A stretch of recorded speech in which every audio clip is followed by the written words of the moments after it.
अमृत के धार के हो कतन पियाई एगो माई बिना हो। अमृत के धार के हो कतन पियाई एगो माई बिना। कैसे करे जावा जो उड़ाइए भाई एगो माई बिना।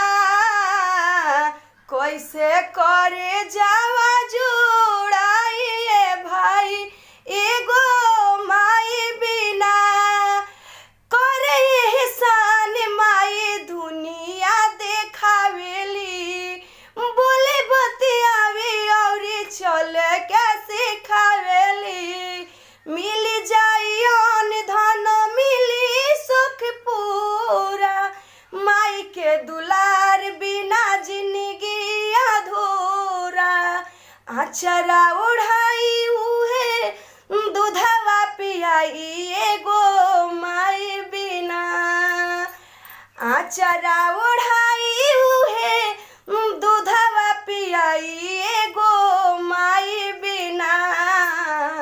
कैसे करे जावा जुड़ाइए भाई एगो माई बिना।